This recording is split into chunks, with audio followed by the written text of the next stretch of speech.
प्रत्येक को praise the Lord प्रभुंकर धन्यवाद हो।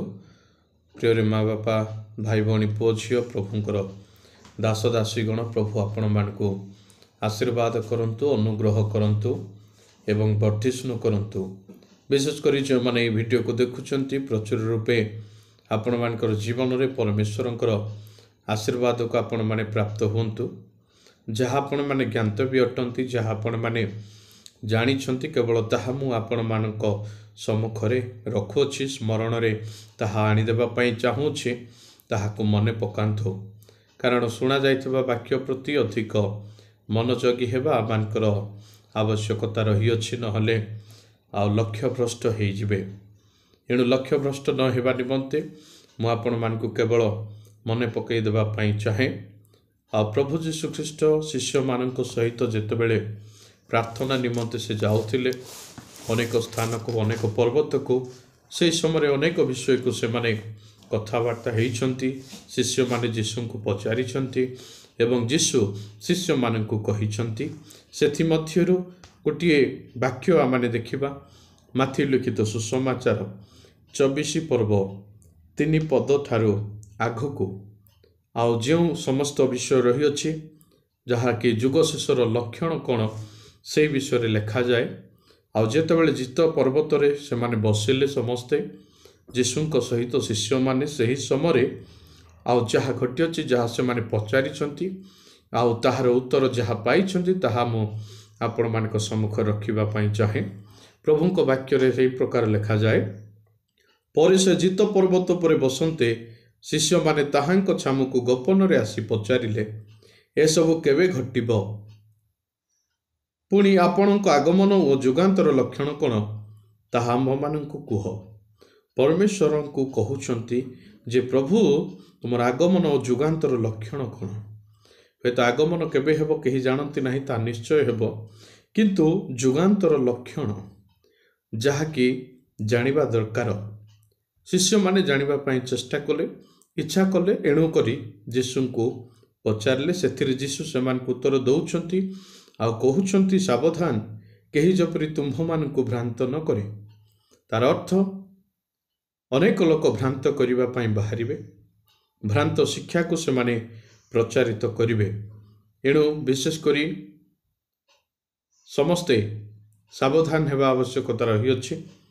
जदि असावधान सहित रहिबे, असावधान सहित जदि ख्रिस्टियन जीवन को काटुथिबे तेबे भ्रांत हेबा सुनिश्चित।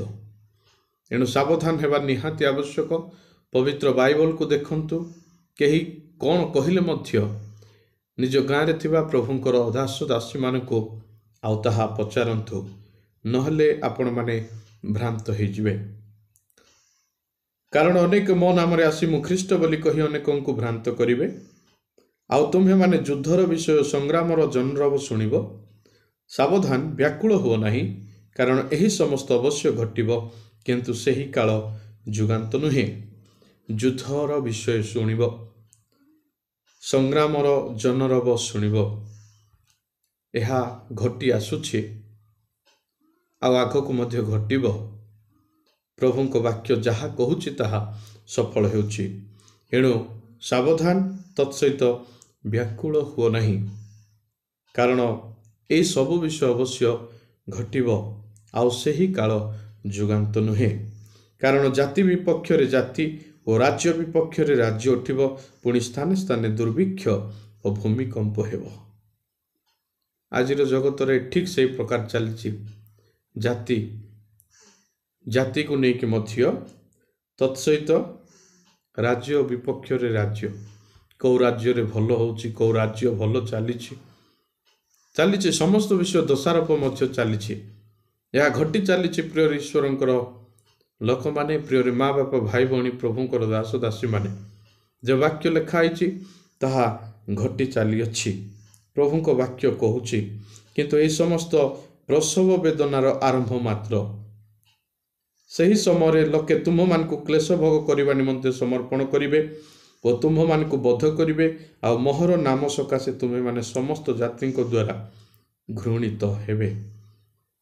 आ सेतेबेले अनेक विघ्न पाइबे, पुणी परस्पर को धराई देवे और परस्पर को ଘୃଣା କରିବେ।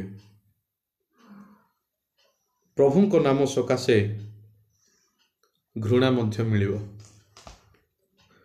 ଏଣୁ ସାବଧାନ ହୁଅନ୍ତୁ, ସତର୍କ ହୁଅନ୍ତୁ। এই ବାକ୍ୟ ଯାହା କହୁଛି ଧ୍ୟାନର ସହିତ ଶୁଣନ୍ତୁ, ବୁଝନ୍ତୁ।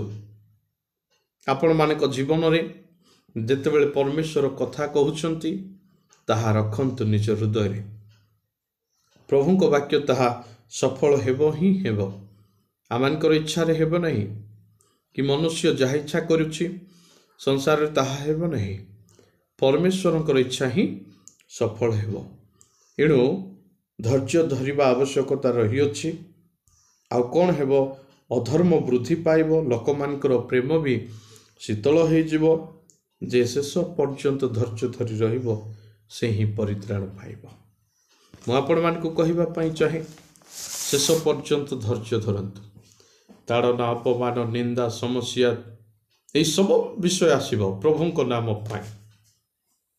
ବିଭିନ୍ନ ବିଷୟରେ ଦୋଷାରୋପ କରାଯିବ, ଯାହାକି ଆପଣମାନେ ଭାବିନଥିବେ, ଯାହାକି ଆପଣମାନେ କରିନଥିବେ। ସେହି ପ୍ରକାର ବିଷୟରେ ଆପଣମାନଙ୍କୁ ଧରାଇ ଦିଆଯିବ। ଏହା ଶୈତାନର କାର୍ଯ୍ୟ ଅଟେ। ମନ୍ଦ ହେଲେ ବି ସେମାନେ କରିବୁ ବୋଲି କହିବେ, ଭଲ ବିଷୟ ପ୍ରତି ସେମାନେ ଆଗ୍ରହ ହେବେ ନାହିଁ। ଦେଖନ୍ତୁ, ଶୈତାନ ଯେଉଁମାନଙ୍କ ହୃଦୟରେ କାର୍ଯ୍ୟ କରୁଛି ସେମାନେ ହିଁ ତାହା ଆରମ୍ଭ କରିବେ। ଲୋକମାନଙ୍କୁ ତାଡ଼ନା କରିବେ, ଲୋକମାନଙ୍କୁ ଦରକାର ପଡ଼ିଲେ ପିଟିବେ। ପ୍ରିୟ ମା ବାପା, ଭାଇ ଭଉଣୀ, ପୁଅ ଝିଅମାନେ, ଯୀଶୁ ଯାହା କହିଛନ୍ତି ସାବଧାନର ସହିତ ଶୁଣନ୍ତୁ, ମନରେ ରଖନ୍ତୁ। ଏଣୁ ପ୍ରଭୁଙ୍କୁ ଭୟ କରନ୍ତୁ। ସେ ସମୟରେ କ'ଣ କହିବେ, କ'ଣ ଉତ୍ତର ଦେବେ, ତାହା ଏବେଠୁ ଭାବିବା ଆବଶ୍ୟକତା ନାହିଁ। ସେହି ସମୟରେ ପବିତ୍ର ଆତ୍ମା ଆପଣମାନଙ୍କ ମୁଖର କଥା କହିବେ, ବ୍ୟବହାର କରିବେ। ଅନେକ ଲୋକଙ୍କର ପ୍ରେମ ଶୀତଳ ହୋଇଯିବ, ଭାଇ ଭାଇକୁ ଚିହ୍ନିବେ ନାହିଁ, ଗାଁ ପଡ଼ୋଶୀ, ସାହି ପ୍ରତିବାସୀ ପରସ୍ପରକୁ ଚିହ୍ନିବେ ନାହିଁ। ଏହି ପ୍ରକାର ଗୋଟିଏ ବିଶୃଙ୍ଖଳାର ଆତ୍ମା କାମ କରିବ, ଯାହାକି ପ୍ରତ୍ୟେକଙ୍କ ନିମନ୍ତେ ଗୋଟେ କ୍ରନ୍ଦନ, ଦୁଃଖକୁ ଆଣିଦେବ। କିନ୍ତୁ ଧୈର୍ଯ୍ୟ ଯିଏ ଧରିବ ସେ ଆନନ୍ଦକୁ ଦେଖିପାରିବ। ପରମେଶ୍ୱରଙ୍କର ସେହି ସ୍ୱର୍ଗ ନିମନ୍ତେ ଯିଏ ପ୍ରସ୍ତୁତ ହେଉଛି ସେ ସବୁ ପରିସ୍ଥିତିରେ ଧୈର୍ଯ୍ୟ ଧରିବ। ପ୍ରିୟ ମା ବାପା, ଭାଇ ଭଉଣୀ, ପୁଅ ଝିଅମାନେ, ମୁଁ ଆପଣମାନଙ୍କୁ ଉତ୍ସାହିତ କରି କହିବା ପାଇଁ ଚାହେଁ, ଆସନ୍ତା ଦିନମାନଙ୍କରେ ଅନେକ ବିଷୟ ଘଟିବାକୁ ଯାଉଛି, ଯାହା ଆପଣମାନେ ବିଲିଭ୍ କରିପାରିବେ ନାହିଁ। ଏବେଠୁ ହିଁ ଧୈର୍ଯ୍ୟ ଧରନ୍ତୁ, ନିଜକୁ ସଜାଡ଼ନ୍ତୁ, ପ୍ରସ୍ତୁତ ହୁଅନ୍ତୁ, ପରମେଶ୍ୱରଙ୍କୁ ଭୁଲନ୍ତୁ ନାହିଁ, ଆଗକୁ ବଢ଼ନ୍ତୁ। ଗଡ୍ ବ୍ଲେସ୍ ୟୁ। ପ୍ରଭୁ ଏହି ଛୋଟ ଉପଦେଶ ଦ୍ୱାରା, ବାକ୍ୟ ଦ୍ୱାରା ଆପଣମାନଙ୍କୁ ଆଶୀର୍ବାଦ କରନ୍ତୁ। ପ୍ରେଜ୍ ଦ ଲର୍ଡ।